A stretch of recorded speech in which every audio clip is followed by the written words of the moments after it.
Hey gang, what's good? Welcome to another Morrowind Mechanics video guide. This time, we're going over everything related to Mercantile. We're going to focus on the specifics of how bartering and haggling prices works, but we'll also be using that information to touch on how the prices of services are calculated, and at the very end, I'll show you where the two special merchants are found. Like always, feel free to use the timestamps provided in the description if you'd like to skip past something. Before we go really into detail on bartering, let's cover some basics and make sure everyone's on the same page. In Morrowind, merchants are usually only interested in buying and selling items relevant to their store. For example, an alchemist won't be interested in buying any weapons. General goods merchants and pawnbrokers will accept most goods, but often have smaller amounts of gold compared to some specialized merchants like armorers and enchanters. An important note on enchanting merchants is actually that they'll buy most items that could potentially be enchanted, thus making them a handy destination for dumping off expensive weapons and armor. Along these same lines, there's also a couple situations in which a merchant may refuse you their service. The most obvious is if their disposition is too low. At dispositions lower than 20, most merchants will refuse to barter. The other time you'll be refused service is if you're carrying any illegal narcotics, like moonsugar or skooma. Fortunately, you won't accrue a bounty for being caught like this. You can easily just drop the drugs before trading, and then pick them up again when you're done. That said, some vendors are totally cool with trading illicit goods. Perhaps most notably are Khajiit merchants. Now, once you do get into bartering, you'll notice that buying often costs more and selling nets you less than the values listed in tooltips. This is all based on several formulae that factor in your stats and the merchant stats alongside the item's value. We'll cover that more later on. Once you've decided what items you want to barter, you can haggle the price up or down using the addition and subtraction symbols on the left.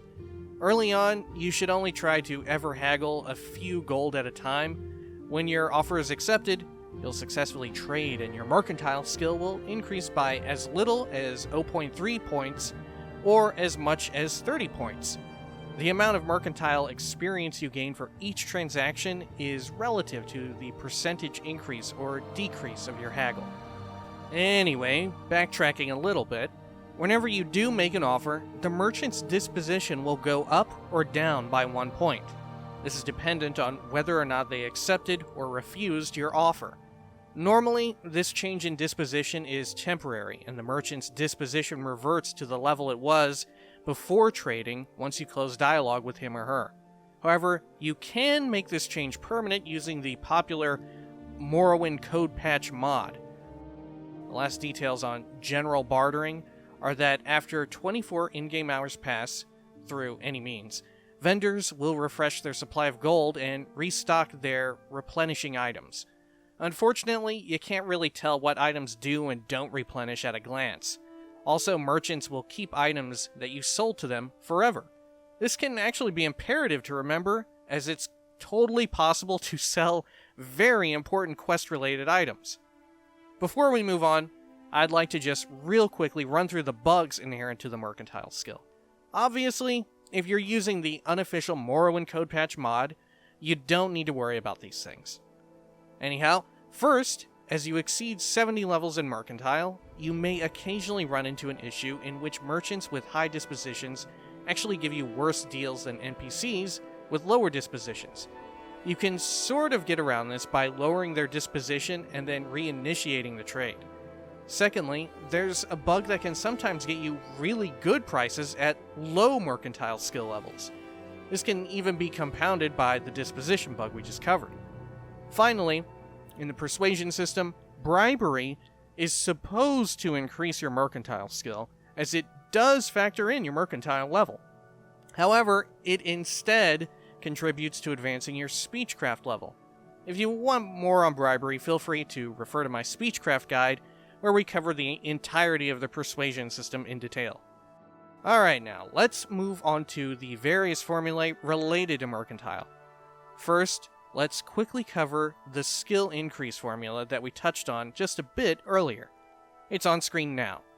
As we went over earlier, you'll get more XP the more you can haggle an item, relative to the initial offer, of course. This amount is capped between 0.3 and 30. Here's an example table of us haggling to sell a 1 gold value arrow for more than 1 gold. Now, let's move on to the bartering formulae.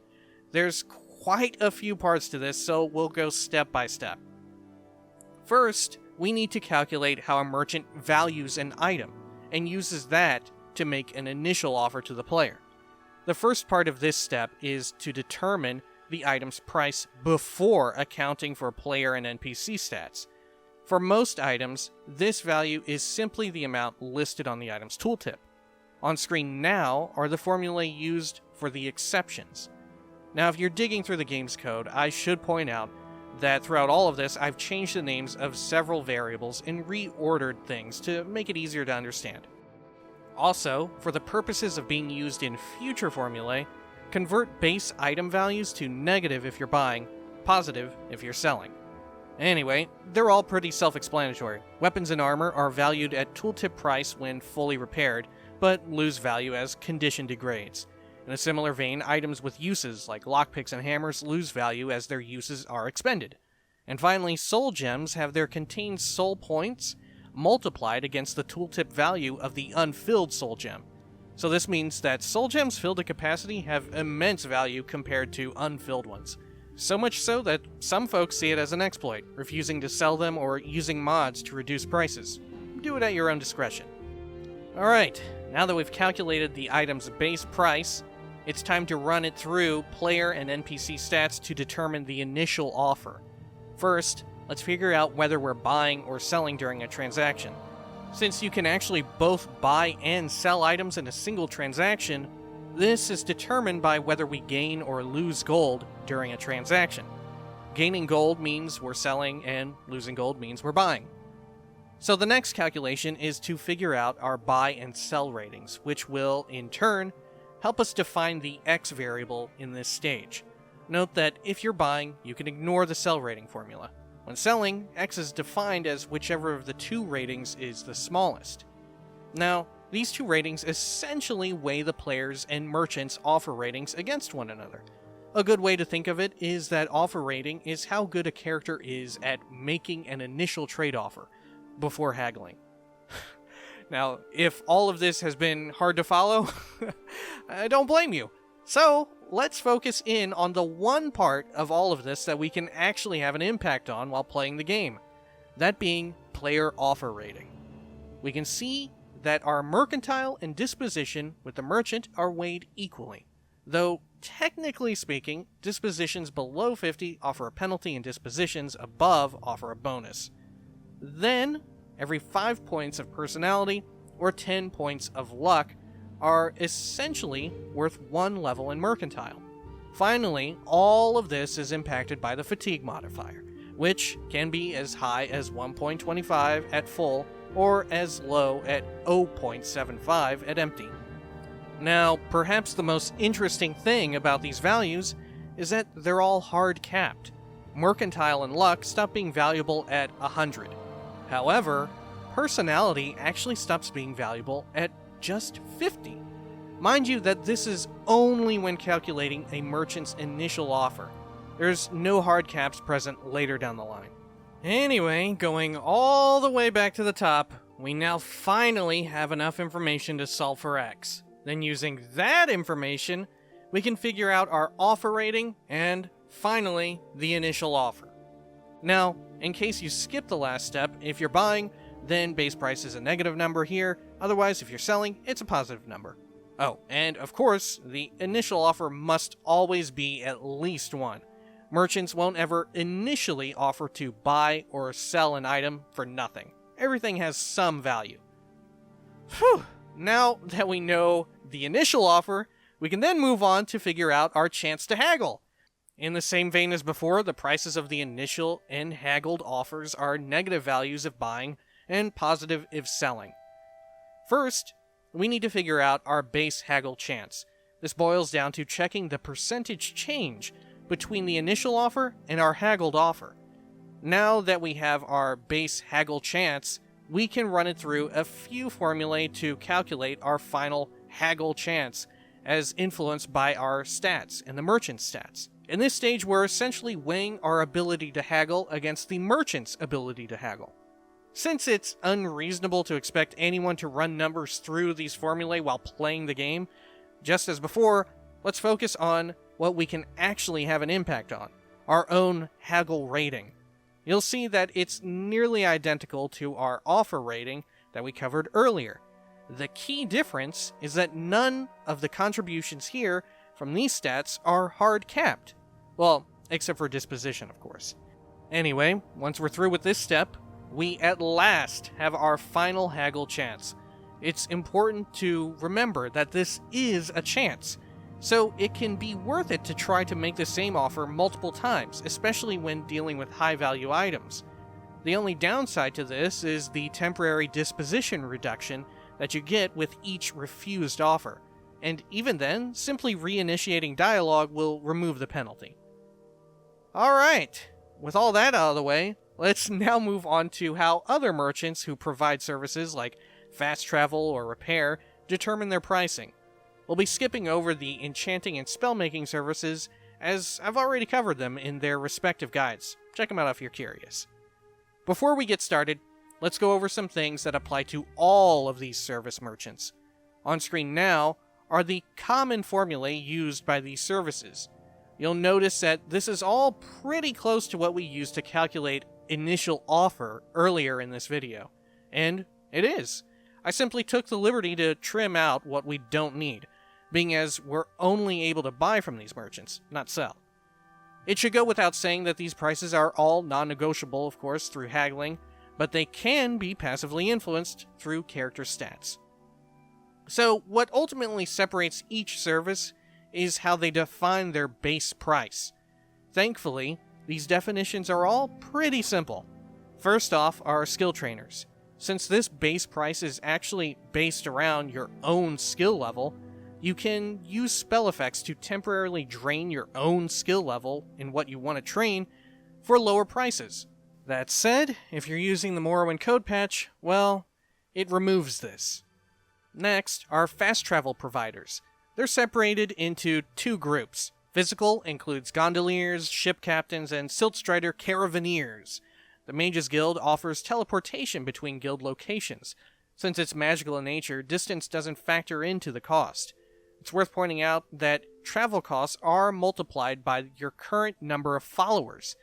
This is partially bugged, however, and your first follower doesn't affect pricing. However, the third follower elicits the proper 3 times fee. The unofficial Morrowind code patch, of course, fixes this problem if you have it installed. Anyway, we finally come to the repair services provided by blacksmiths.